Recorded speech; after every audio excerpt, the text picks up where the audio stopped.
Assalamualaikum warahmatullahi wabarakatuh. Salam hormat, salam sejahtera. Saudara dan saudari yang dikasihi sekalian, hari ini saya mendapat satu berita panas berkaitan dengan warga asing.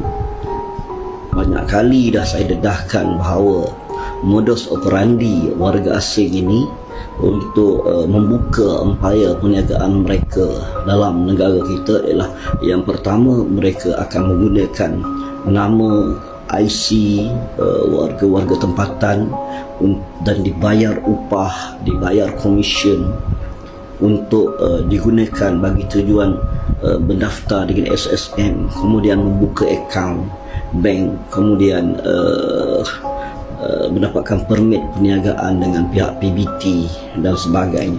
Itu yang pertama, mereka gunakan MyCard orang tempatan ini. Mereka bayar 500 hingga 1000 ringgit, bahkan mungkin di setengah tempat lebih lagi yang diterima oleh rakyat Malaysia yang nak mencari pendapatan sampingan dengan membenarkan nama mereka digunakan untuk tujuan perniagaan warga asing. Itu yang pertama. Yang kedua, mereka akan berkahwin dengan mana-mana rakyat Malaysia, warga-warga tempatan yang bertujuan untuk memudahkan urusan mereka, membina empayar perniagaan mereka di sini. Sebab itu mereka tidak kisah untuk berkahwin dengan sesiapa saja, asalkan setuju nama digunakan untuk tujuan yang sama.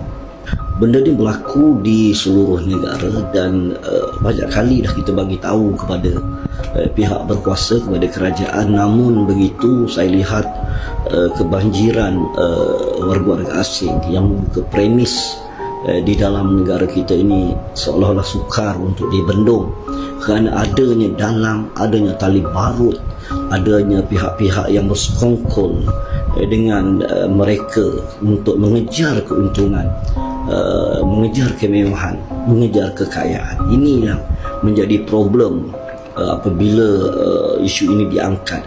Dan hari ini saya mendapat berita yang cukup panas, cukup berapi apabila ada aduan warga Pakistan yang berumur lebih kurang 40 tahun telah mengahwini seorang nenek, seorang tua yang berusia 83 tahun, yang dah tak daya dah, sanggup dikahwini kerana mereka ini hanya nak gunakan nama IC itu untuk membuat lesen perniagaan, akaun bank dan juga permit perniagaan.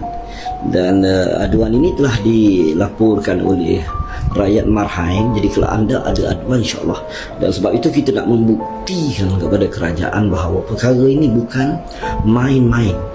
Sekarang ni mereka berkahwin dengan sesiapa saja, janda-janda andar tu, dan mereka berkahwin untuk tujuan perniagaan. Dan mereka ada setengah tu yang mereka dah kahwin, mereka beri elang pula 2,000, 3,000, bahkan ada yang dapat sampai 5,000 ringgit. Ini kerja-kerja yang dilakukan oleh warga Pakistan bukan atas dasar cinta pandang pertama, bukan atas dasar berkasih sayang, tapi inilah modus operandi yang dilakukan, yang sepatutnya kerajaan kena ambil perhatian perkara ini, mengekang perkara ini.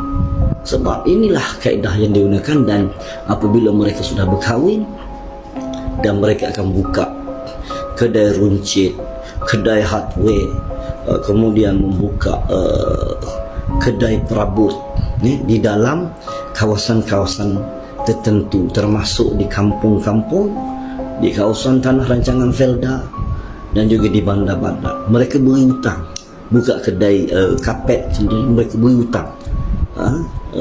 Nak beli dengan mereka beri hutang, bayar bulan-bulan, mereka datang kutip, bayar minggu-minggu, mereka datang kutip. Dan ini adalah modus operandi yang perlu diketahui oleh kerajaan. Kenapa kamu tak tahu Kamu tidak ada tim kah, ya, untuk mengenal pasti pihak-pihak yang mempergunakan warga tempatan untuk tujuan membina upaya perniagaan mereka di negara kita. Justru saya menggesa kerajaan mengambil tindakan atas perkara ini untuk menarik balik lesen-lesen perniagaan yang digunakan oleh warga asing yang mempergunakan warga tempatan untuk tujuan tersebut. Dan kalau betul warga tempatan nak berkahwin dengan warga asing, warga Pakistan ke, warga Bangladesh ke, Indonesia ke, warga Thailand ke, Kamboja, Myanmar, Vietnam, perlu diperketatkan akta. Selepas berkahwin, beri tempoh sekian-sekian untuk mereka bawa balik isteri mereka ke negara masing-masing. Bawa balik sebab mereka berkahwin. Sebab keturunan kita ni dalam Islam adalah sanadnya adalah lebih kuat kepada sebelah lelaki. Jadi bawa balik isteri ni ke negara yang asal suami ni tadi, kalau betul atas dasar cinta pandang pertama, loving, atas dasar untuk mengeratkan silaturahim sesama Islam, sesama. Bukan kamu mempergunakan mereka ini untuk mengganggu ekonomi rakyat tempatan, mengganggu mata pencarian rakyat tempatan. Kamu kawal, kamu kontrol